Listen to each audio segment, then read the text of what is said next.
Hello again, everybody. Thank you for joining. It is my honor today to present Andras Peto and Peter Nadore from Direkt 36, which is an investigative outlet based in Hungary. They are powered by their community, and today they will be mostly speaking about the core concept of Direkt 36, as well as how they can reach new audiences and how they can leverage the loyal community they have. Andras, who is director, founder, and editor of Direkt 36, will walk us first through the main concept of Direkt 36 and their backstory. And then Peter will dive deeply into what the membership model of Direkt 36 is standing on. Andras, please, you have the floor. If you can please talk about Direkt 36. What motivated you to establish it? What were the key ideas behind it? And also, how was Direkt 36 developed and formed against the backdrop of democratic backsliding and crackdowns on media in Hungary? Thank you, Tiana, and thanks everyone for having us here. And I see some familiar names and faces, and I'm familiar with some of the organizations that are here, and I'm very excited to meet people that I haven't met before, and I'm looking forward to the especially the Q&A sessions. If we in order to to tell the story and the backstory of Direkt 36, we have to go back to 2014, because that was when Direkt 36, at least the legal entity, was founded. We started publishing in early 2015, so about eight years ago. And I'm sure most of you are familiar with the situation, the press situation in Hungary. It's we are getting a lot of attention, and the situation was already quite bad back then. The crackdown on independent media was well underway, and as it happened, one of the first targets was among the private media companies was a digital news website called Origo, where I worked at the time.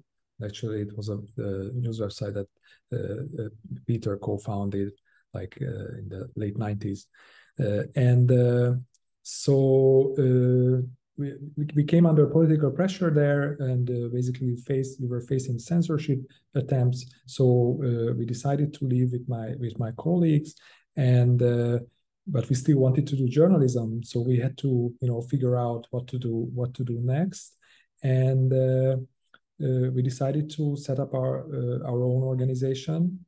And we immediately faced a few choices. What kind of business model we are going to follow, for example. That was one of the key decisions.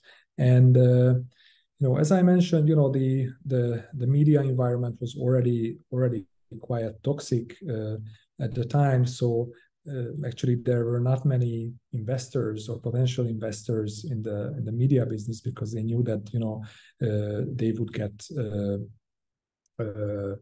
also they will become targets for political attacks.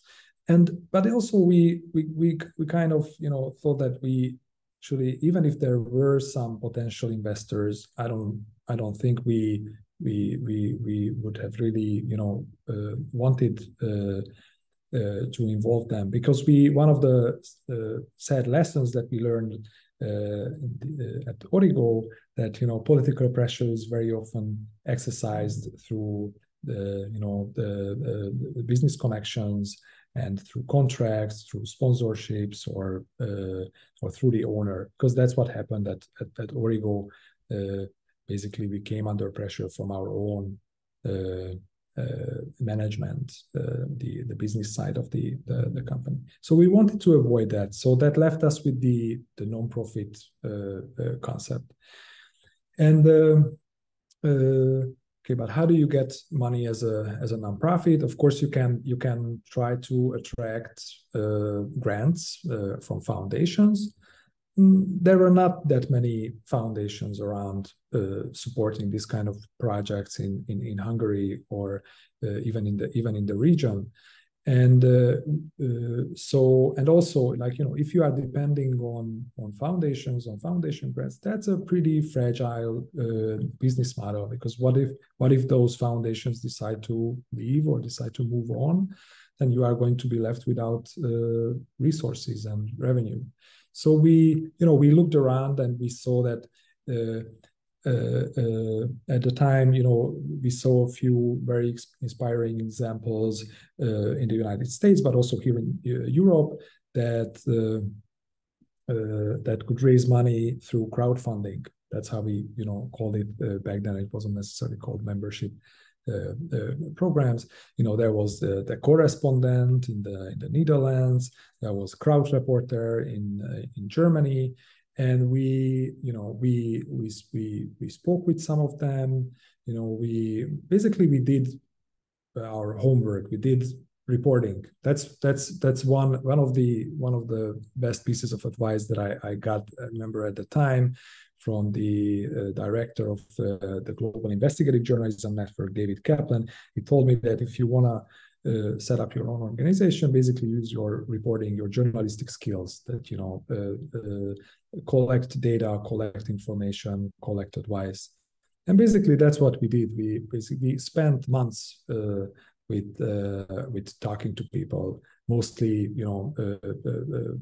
international people or people from other countries who already had experience with setting up organizations like us. And then so we had this inspiration to do to build this crowdfunding membership leg to the organization, because, well, of course, there was also a financial reason, because we knew that this could be a more sustainable revenue stream if we are successful at that, and it was also a way to build legitimacy around the organization. It's if you are not depending only on grants, especially from foreign organizations or international organizations, but you have a strong local community that supports you. That's also a kind of protection. So that's how we came to the conclusion that this is the model that we have to follow. And yes, Peter will tell you more about the details of how the membership program is run. But just to give you an idea about the decisions that we had to make at the beginning was, and this is probably, this was 8-9 years ago, but I think this is still relevant today if you want to start your own program, is that there are a few technical questions that you have to decide. What kind of platform, what kind of infrastructure you are using to basically to get money. And there are all these crowdfunding websites. At the time it was Kickstarter, Indiegogo. I think there are many more out there now. We ended up using the system of Crowd Reporter. We became really good friends, and they helped us a lot. Basically, they built the Hungarian version of their own German system just for us, and we used that. Later on, we started to use our own website as a vehicle for raising funds like this. So basically, if you are a media outlet, then you can take advantage of that you have you can generate publicity around your stories, so there will be visitors on your website, and then you can use your own website for raising money. You can implement, integrate different kind of payment methods in your website. We use mostly like PayPal.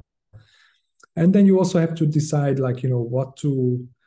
what will be the glue that will hold this community together. we this is not a paywall. This is no, we didn't, so there is no subscription. We wanted our stories to have as big impact as possible. So we didn't want to put those stories behind some kind of paywall, but we still wanted to give something to our audience, or our supporters. So you have to decide, what kind of reward system you build. And again, we didn't reinvent the wheel. We looked around what kind of models there are out there, and basically what we ended up doing was that we gave insight into our work to our supporters. So we figured that investigative journalism is this really exciting, interesting thing, and if we share the backstories of our investigation, if we share some of the methods of the investigation, that can be interesting and even useful for some people. And of course, they get this, they can have the feeling that they are part of something good, something that is like socially relevant and important for their the wider society. So yeah, and I think I will end because I'm already, I think I've talked more than 10 minutes now. That's more than I wanted to. So yeah, I think I will give the floor to Peter, unless there is any, burning question from anyone.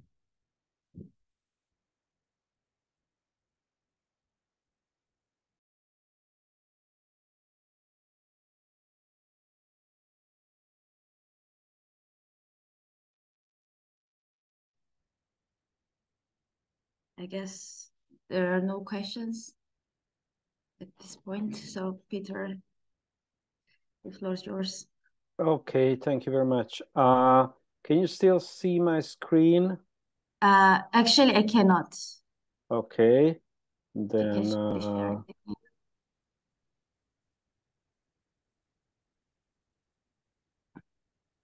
I'll try to spirit it back.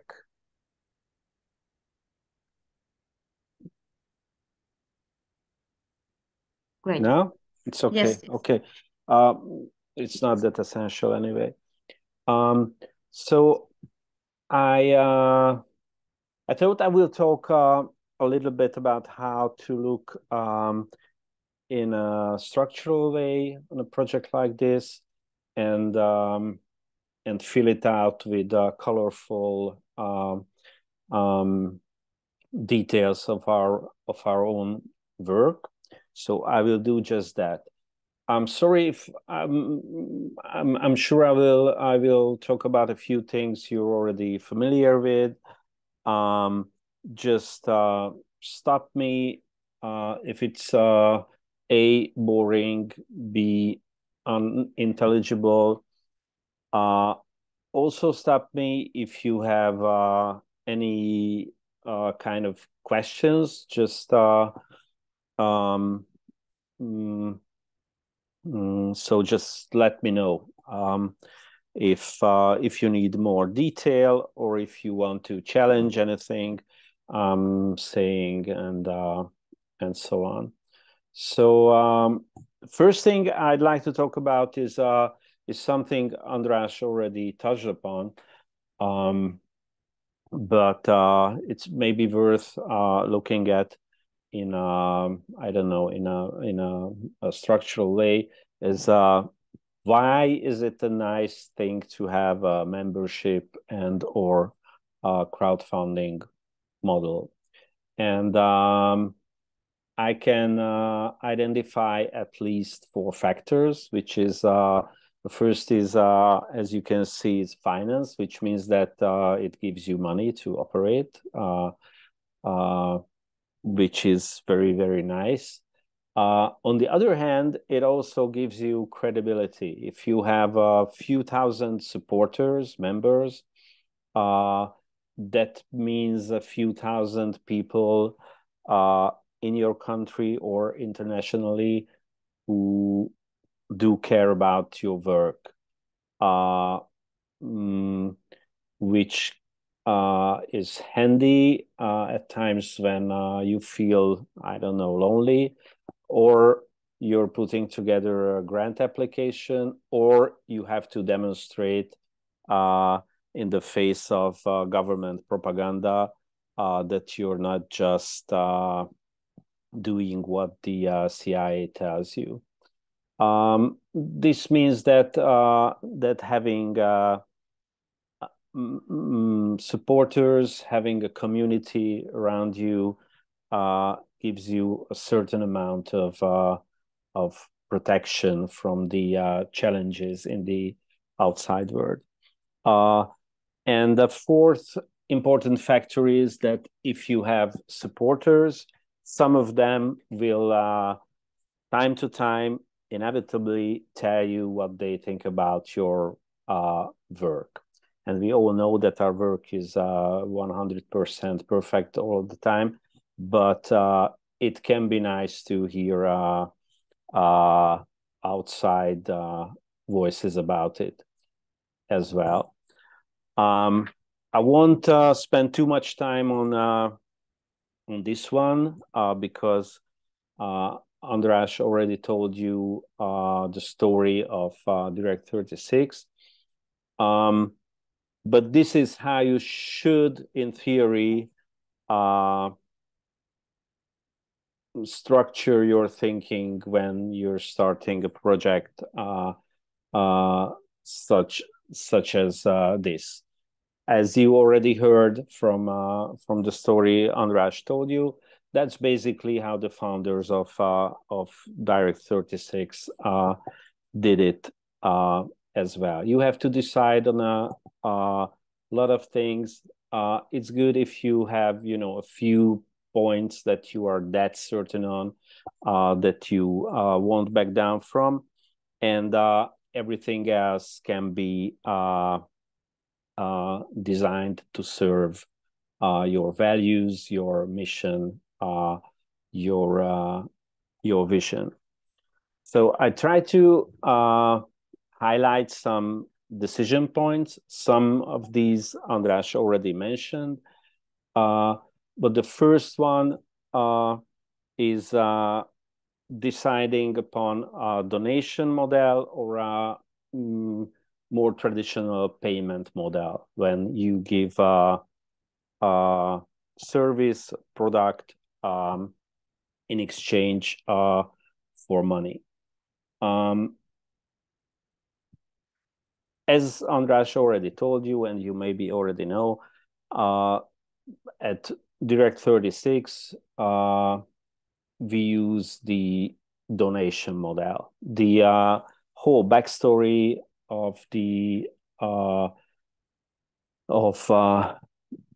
of Direkt, the situation we had in Hungary in the media, even back in 2014, all meant that this was clearly a cause that some people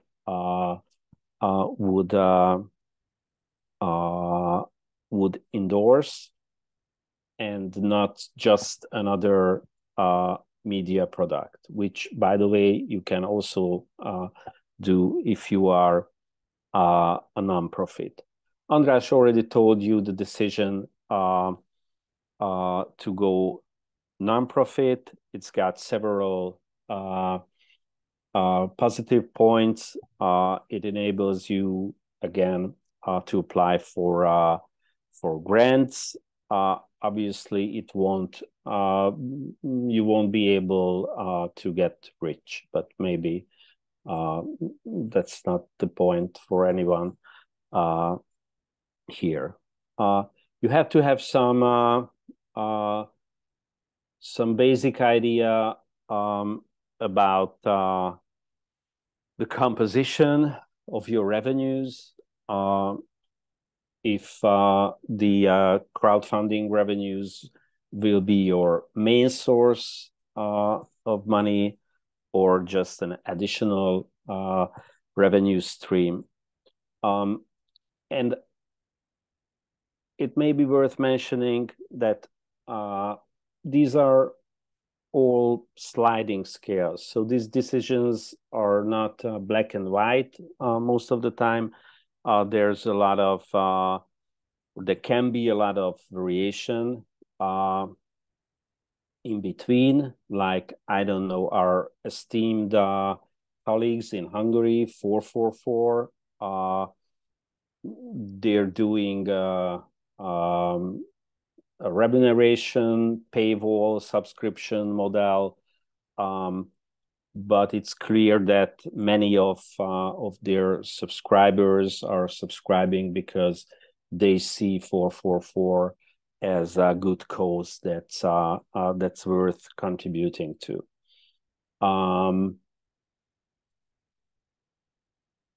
Also, it may be worth mentioning that there's always space for innovation in terms of business model, in terms of how you build your community, and so on. So just because you see very successful models all around you, maybe you have to think about something a little bit different.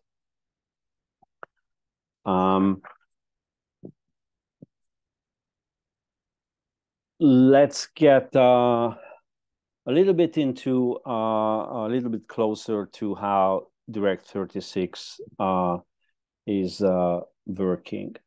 Our main content distribution platform, or okay, it's a sliding scale, so it's not that easy to define. Our main content presentation platform is our own website, where we publish all our articles and where we conduct our most of our membership drives. But the most important, or the most large scale platform for content presentation is a big news portal called Direkt, which is a Direkt content partner, and who publish well, almost all our articles, even before we publish them on our own website. That's basically to maximize impact, to reach as many users as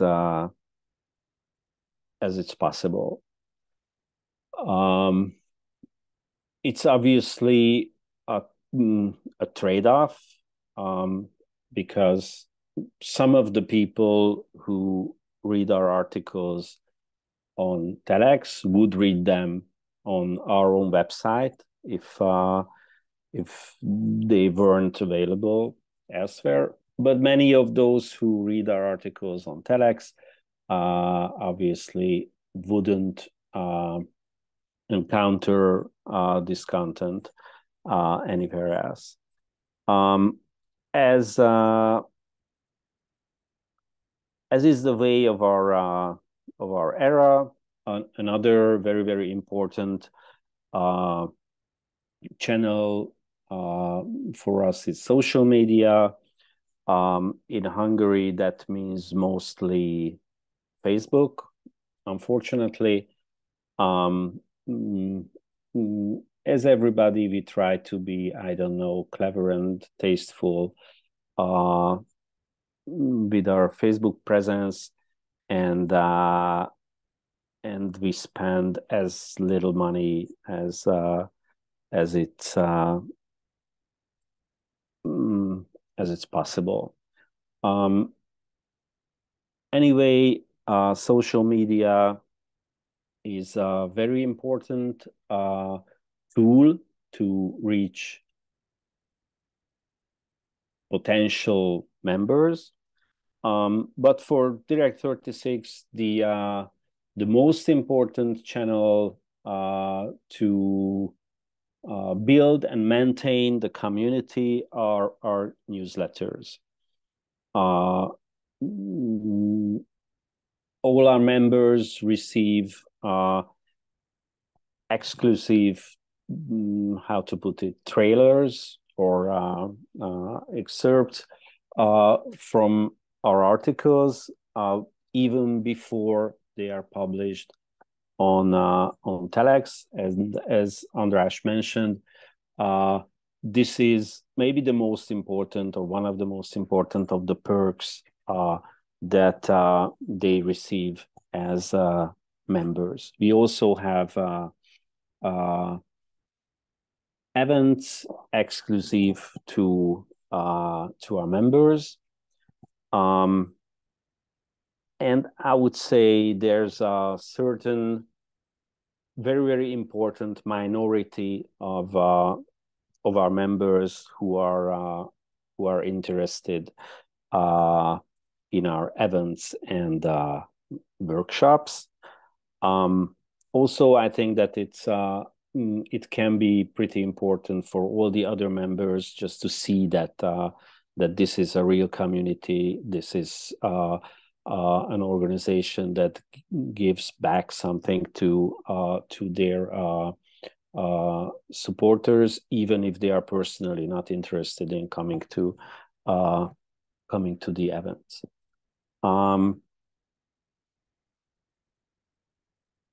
One of the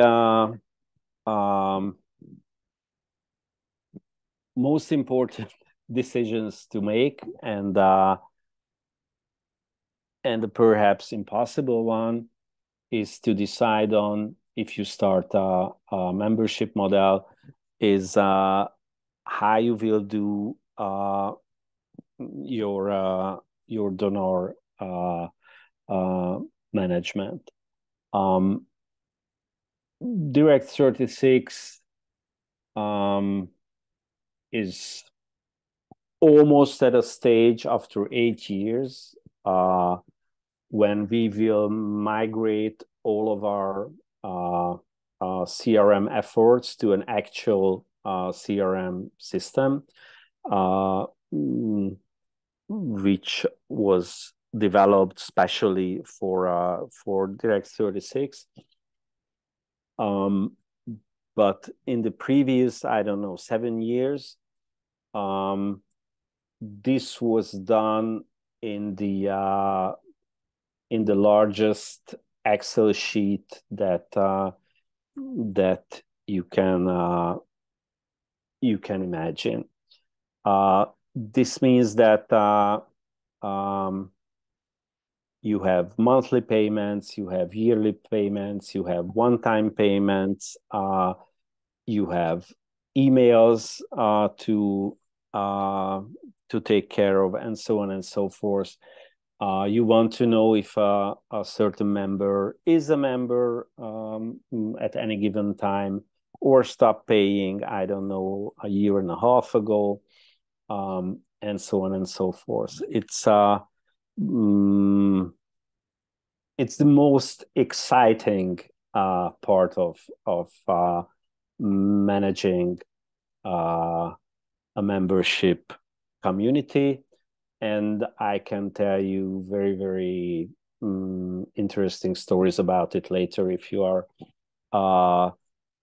are interested.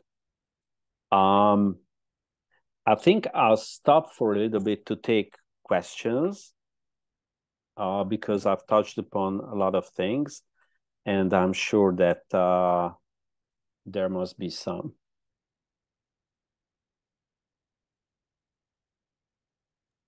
Thank you very much, Peter. I already see Zoltan raising his hand, virtual hand. Hi. Go ahead, Zoltan. Ask your question. I have many questions, but the first one is to Peter. I would like to know whether you did any reader surveys when you wanted to take these decisions regarding the membership model. And if yes, what were the questions you wanted to address? Well, I'll let András answer a little bit of this, but basically, the story goes that before the membership model was launched, there were no any kind of users, so there was maybe nobody to ask. But András will tell you the details. Yes, well, it it was such a long time ago. At least so much has happened since we started, so I don't remember all the details. But what I remember is that, yeah, I don't think we've had like a specific survey, like market survey, or like about the like I know, and maybe it's it shows our how naive we were, and I know probably we do it more professionally now, but like there were no surveys about like how the pricing should look like, or what kind of rewards we should keep. There was, I think we had, as I mentioned, we had a lot of conversations with folks who had experience in this, but there was something else which we did, and it's something that I think we can discuss further, is that when you do a campaign like this, whether it's a totally new project, or if it's like a regular membership drive, what you need to have is you need to have a direct connection to your target audience, or as much as possible. So, for example, and Facebook won't be enough, or back in 2014, Facebook was a really vibrant place in Hungary, and if you had like quite quickly, we had tens of thousands of followers on Facebook before publishing any stories. So it was kind of successful. But we knew when we were told that that those tens of thousands of followers, maybe just a very, very tiny fraction will become your supporter, maybe 1% or 2%. So that's the reality. So what we did was that we before the first crowdfunding campaign, we told people, okay, here we start a newsletter. If you are curious about this project, then sign up. And then you immediately had like we had not 40,000 like as many followers as we had in Facebook, but we had like I don't know, 5,000 subscribers. And then you immediately have a more direct access to them. And then you start a conversation. So that was like, again, there was no like official survey, but there was something going on between those. And you could explain your thinking, you can ask questions, and of course many people responded. So we did something like that then. And then later, when we became kind of more professional, so we had a couple of years ago, we did a focus group study, and I wasn't there. I was abroad at the time, so I wasn't part of it, but I know some of the details. So that was with our existing supporter community, like I don't know, 30 or 40 people came together, and then there was like a deeper discussion, and that was very useful to have a better understanding about how they think, what they view as a value in Direkt 36. And then last year, when Peter was already with us, we did a survey again with our members, and Peter can tell you more about that. Yeah, I maybe like to show you something I put on the last slide because it will come in handy. So when starting a project like this, especially if you have some background, so you're not just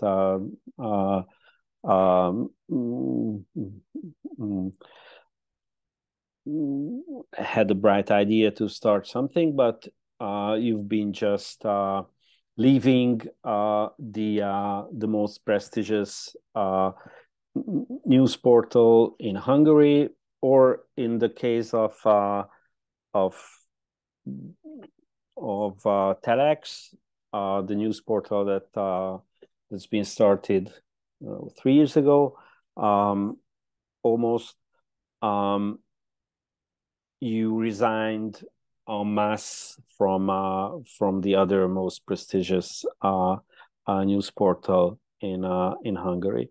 And in the case of Direkt, where I've been lucky enough to be part of the core team that launched the portal and the large scale crowdfunding before the launch of the portal. The key factor was also having, I don't know, like 500,000 on Facebook followers before anything else, and that gave us the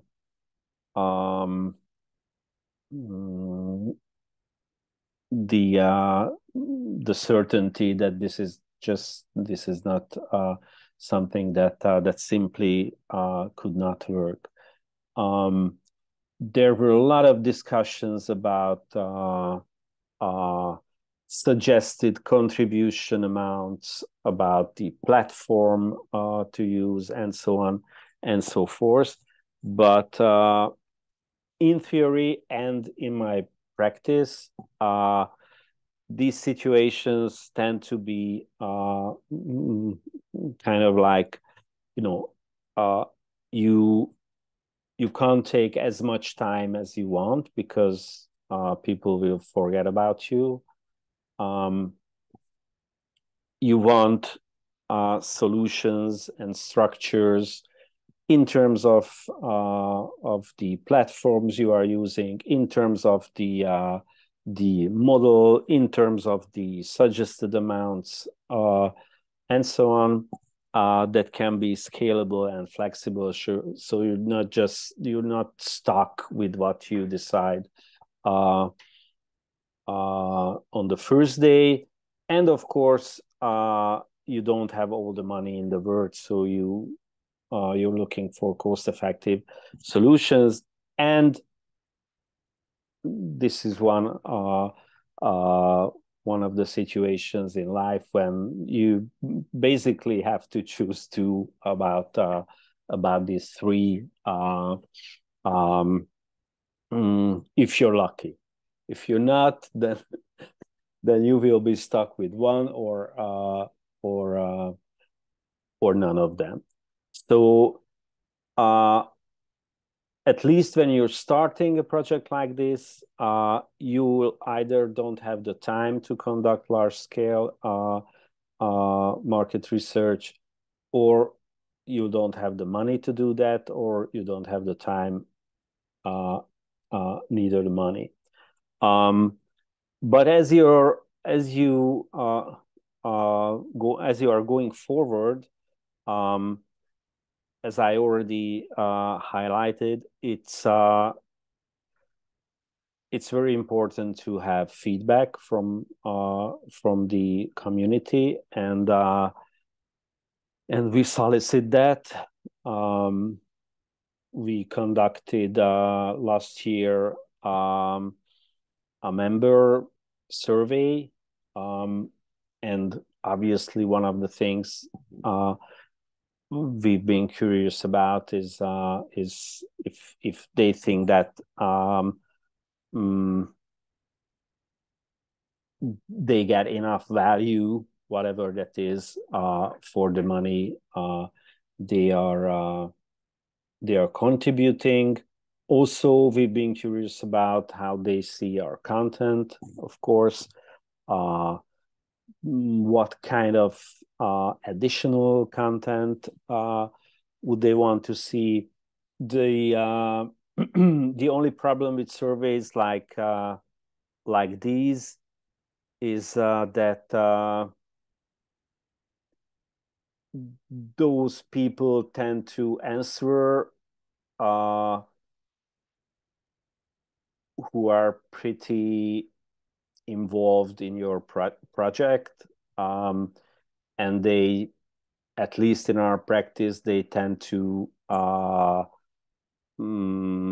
say nice things about you, which is very, very good for the team building and stuff like that, and stay the course. But when you want to innovate, when you want to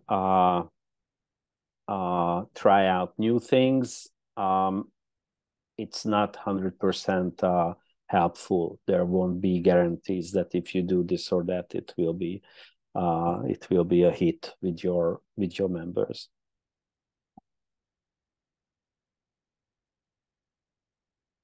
Next question, please.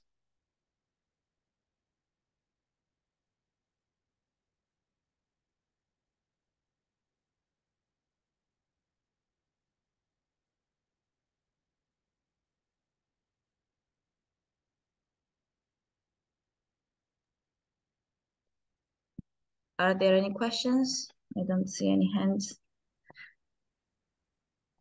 Okay, actually, I have a question. Shoot. Thank you very much. First of all, it was really a great presentation. I really enjoyed to see how you kind of leveraged some of the best practices in Europe in terms of membership models, but you also adapted it to the context.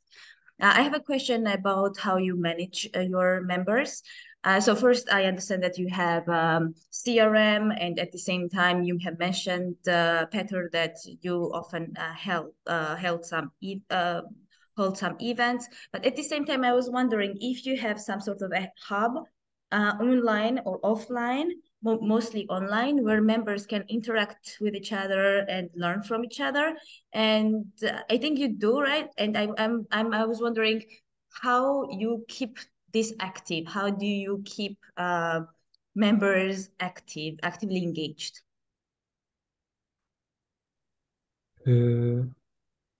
I can also try to answer at least part of it. So one of the, yes, we both of us, we've talked a lot about decisions that you have to make. And I mentioned one of the inspirations for a lot of the journalism crowdfunding projects was the correspondent in the Netherlands, which was a very successful crowdfunding magazine. And they, as far as I understand, I don't follow them so closely anymore, but as far as I understand, they had this so membership was an integral part of their whole editorial process as well. They got the members involved in the reporting process. They opened up their own reporting to them, and that's something that it's something that comes up from time to time in our internal discussions as well.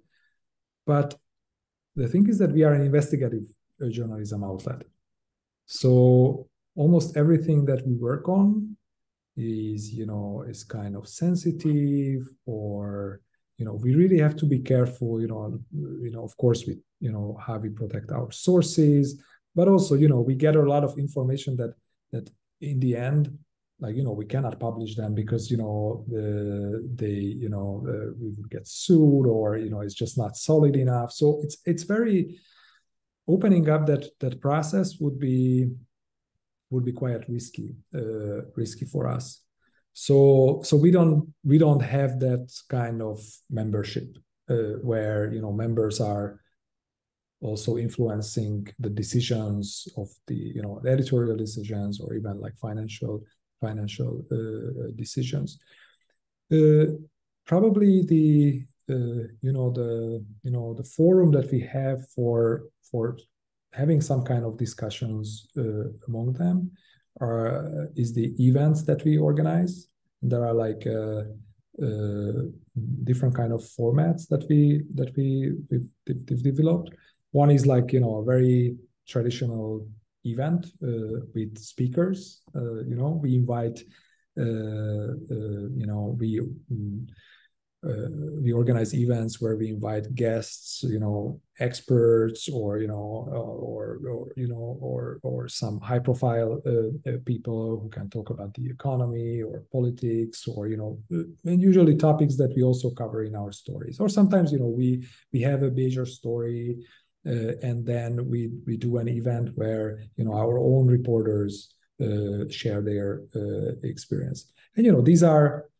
Of course, because of COVID, we started to do some of these online, but you know, in general, we do these.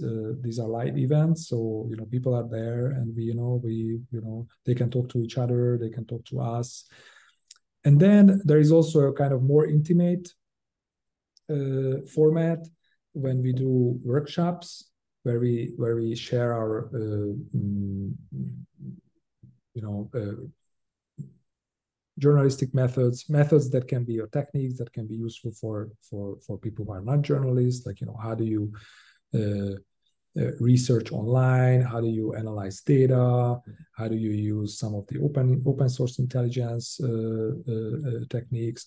And these are smaller gatherings, so typically, like, you know, around 10 people, and we invite them into our office. We have a small office, so we cannot really accommodate a bigger crowd. But then it also means that we have you know, that's quite intimate, you know.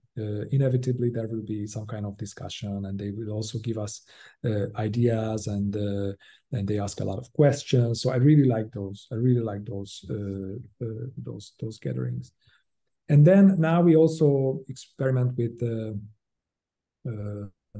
you know, we do online versions of these events as well, because we understand that, you know, not everybody lives in Budapest, or not everybody can come to an in-person event.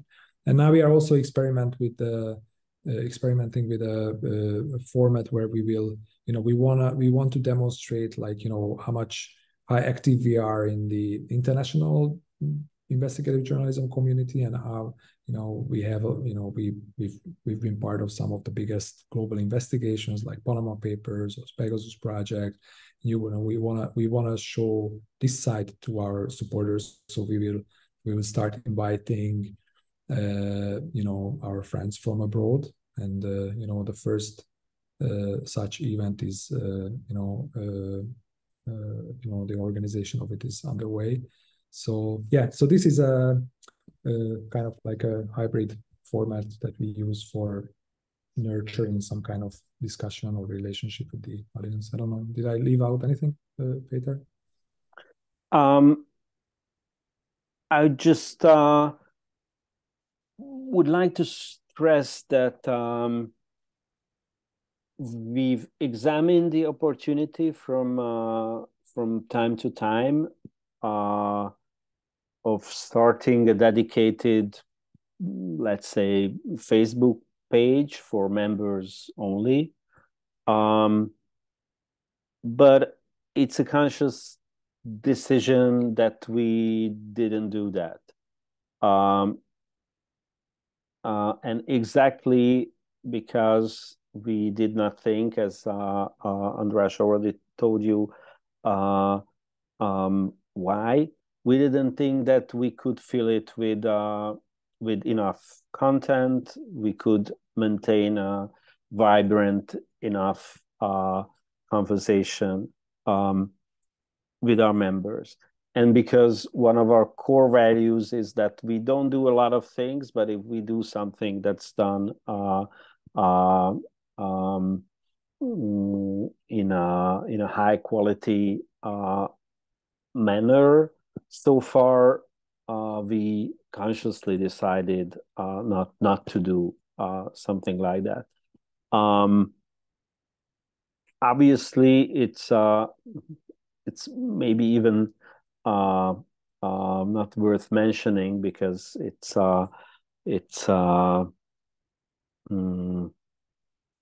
evident that if you do something like this, membership model, then you have to take member relationships very, very, very, very, very seriously. So if anybody's got any kind of problem, you have to investigate. If someone writes you that, guys, I would like to contribute, but I can't find your bank account number on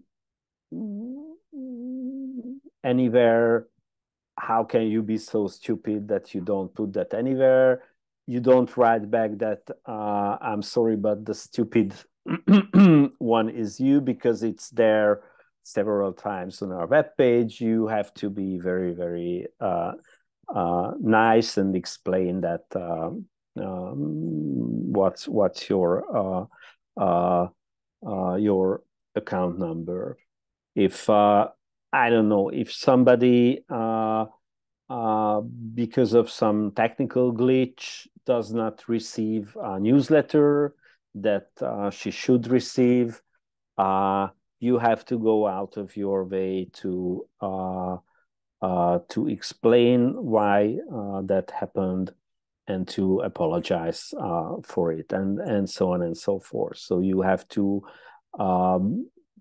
answer any email in 24 hours. You have to take every request seriously, because otherwise it won't work.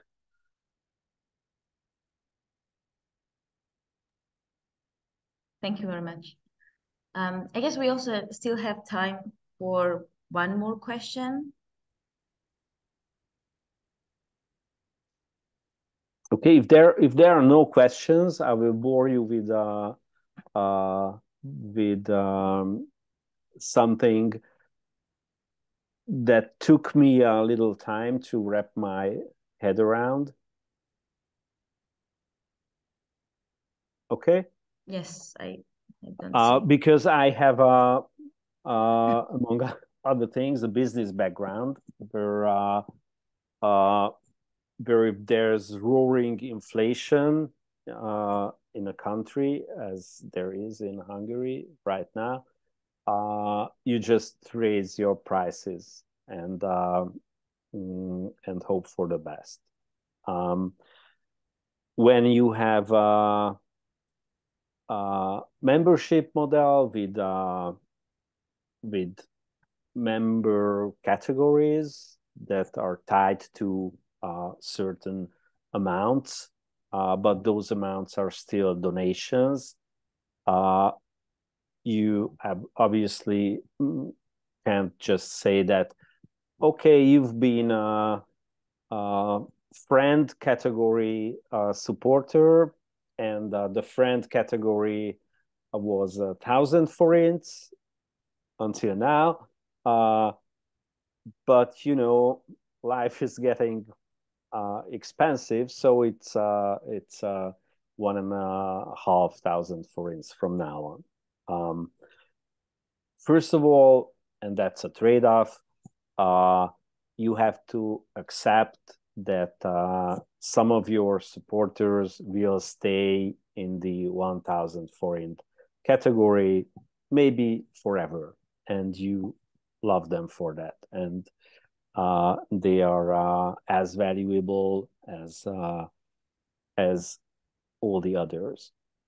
On the other hand, you have to react somehow to the environment, the economic situation, and what we did introduce a new membership category called the insider category, which is the extra super exclusive category, and we stopped promoting the lowest category that we had. So we didn't want to have too many categories because that just confuses people. But we thought that there's room for these are, I hope it's clear, these are not prices, they are suggested donation amounts. But in our experience, most of our supporters tend to choose one of these suggested amounts. So it's absolutely vital to choose the right categories, because that's what people will choose from. So we tried to do this, and it's been pretty successful. We had many supporters migrating from lower categories to this new one, the insider category. I think it helped that the extra special perk that we introduced for this category, which is the event with an international investigative journalism star that András already mentioned, is pretty good, I think. But this is a minor detail, but it shows that if you're doing a membership model, you will have to do a lot of things differently compared to the I don't know, the basic business ways.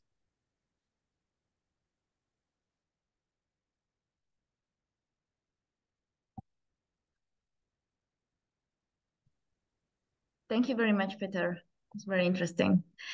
I guess if there are not many questions, and we have been also running this session for more than an hour, so I would like to thank you again. It was interesting, and I'm sure also very useful, since many teams here who are part of Transition Accelerator intend to build membership models, and many of them were looking forward to this session. Thanks, and hope to see you soon, and hope to see you also in May on Congress at IPS Congress here in Vienna. Just a quick reminder that you will be able to find the recording of this session in Pathway, along with the recordings of all the speaker sessions, all of the speaker sessions. And you can also leave your feedback there. Thank you very much. much. If I may say one more thing, Sure. If any of you anytime from now have any kind of question, need some input, some examples from our experience, just contact us and we'll be happy to contribute. Thank you very much. Yeah, that's it for me. Mm-hmm. Thanks. Have a great rest of your day. Thank you. Bye-bye. Bye. Thank you. Bye.